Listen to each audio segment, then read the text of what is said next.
Hello, Dr. Sleep right here, and welcome to day 2. I'm very excited about day 2 because this is one of our anchors. This is really one of the frameworks of our premise. You see, we have to agree to come from the same area in order to be able to go anywhere. And we have to have these places that we're trying to achieve. Here, let me give you, for instance, when I herniated my disc, if you watch my first video of the why behind the challenge, what I had to do in my mind in order to be able to heal from that disc herniation is I had to say, okay, what is the position that my spinal alignment can be in to be able to take pressure off of my spine, and then once I was able to find that position, how do I mold my body to maintain that position? And your spine is in its most favorable position when you have arches. So let me give you a for instance. The spine looks like this, and we should have a curve in our neck, and if we have a curve in our neck, we have a nice loose muscle in our neck. And we should have a curve in our lower back. So the curves of our spine work as shock absorbers. So when we start to lose the curves of the spine and you start to get this forward posture, it's almost like the weight of your head's like a bowling ball. So when the weight of your head is forward on the spine, it shoots the discs back this way. So when you have a herniated disc, the position of your spine, the position that you're in, is so much worse. You might see people, when they have a herniated disc, they walk with their hips over to the side, and that's because the body is putting the spine in a position to take pressure off of it. So if we can now understand the mechanics of the spine and say, in order to take pressure off of a disc, and it's counterintuitive because you think, oh my God, this is compressing the disc, but it's actually opening up the space, we can then put our body in a neutral position.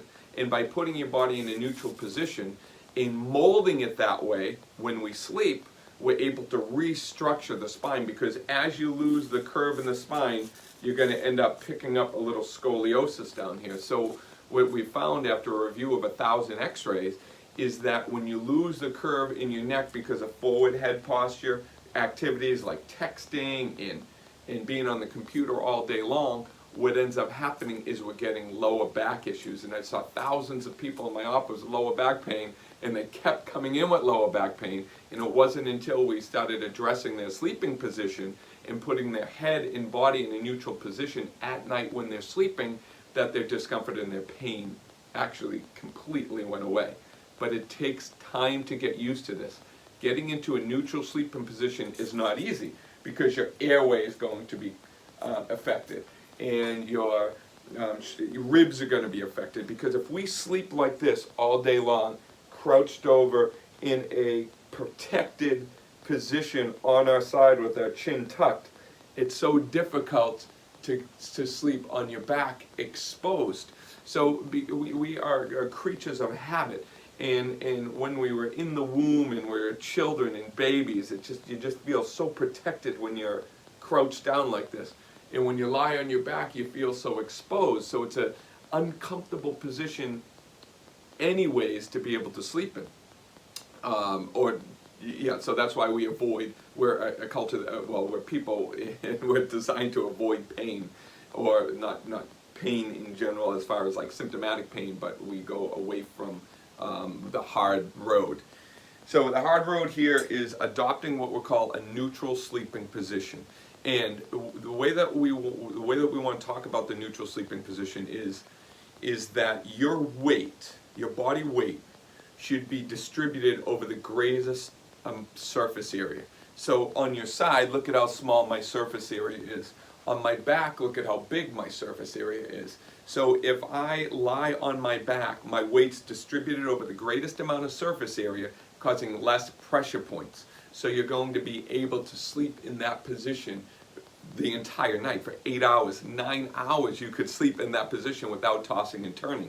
You can't do that on your side. I often ask my patients, I say, okay, what I want you to do is lie on your side and watch TV like this. How long do you think you're able to stay in that position consciously before you toss and turn? And you can't stay in that position for, watching just a movie, a 2-hour movie. And if you're not able to stay in that position for a 2-hour movie, well, what happens? Your body needs to toss and turn. You're going to do that all night long. So I love these pictures of, oh my God, the perfect sleeping position. Oh, look at the spine so in line.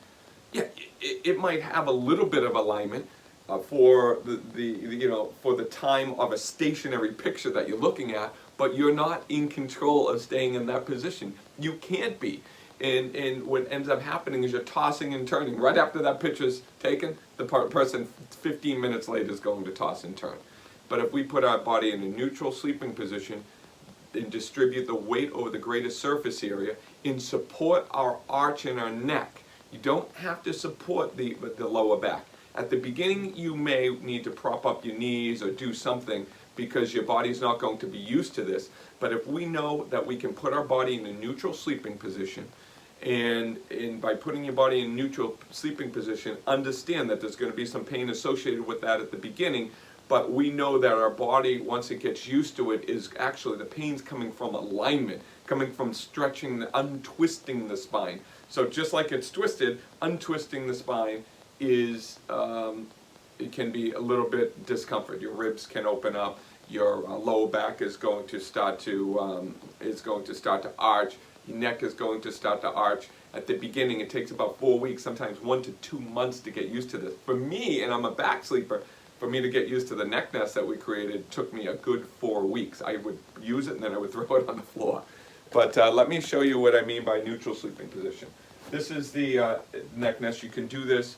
You could do this with like a towel rolled up, a small pillow squished underneath your neck. So what it is basically it's a very simple position. When I lie on my back is naturally arched. That is why you don't need to support it. So when I put this pillow under my head, I see a lot of people using it like this.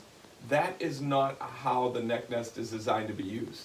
It's designed to be, and if you can see, I angle it up just a little bit, and then I take the top roll, I tuck it under my neck, and I arch my neck back. So the weight of my head is over the pillow. I don't want the weight of my head supported like most people do with the pillow. You want to be able to tuck a pillow underneath your neck, take this top, stick it under there, and then the weight of my head is arched back. By arching your head over the pillow, you're supporting your neck and using your head as a weight in the pillow's like a fulcrum, and you're getting that neck arched back. At the beginning, it might be a little tough to get used to. Some people just love it right off the bat, because if you're sleeping, and we're going to talk a little bit about airway obstruction a little bit later, and sleep apnea and how we correct for that. But if you're sleeping on your back, because sleeping position is different than pillow placement, and we really will dive into that a little bit later, but right now I just want you, the neutral sleeping position, to understand the neutral sleeping position is lying on your back. But the pillow placement is extremely important, and we'll dive into this a little bit deeper. Because if I do this, my airway here is closed down, and then your mouth will open. If you lie your neck back, that opens up your airway. So like some people say they can't, I'm not a back sleeper, I snore, I'm not a back sleeper, my airway closes down. It's because of the position of your head and the position of your airway. So, whew, this is, there's a lot, I know there's a lot to take in. But for tonight and tonight's homework, I want you just to start on your back. And you don't have to stay on your back all night long. I want you to start on your back for 1 to 2 hours a night, get a pillow underneath your neck, and then whatever happens after that, happens after that, okay? This is one of our principles, that is our premises. This is why we started at the very beginning. Start on your back. You don't need to be a back sleeper right away. It will take you some time. Get used to it. Post on the blog. Send me questions. I want to know how you're doing, okay? And there's a little pain at the beginning.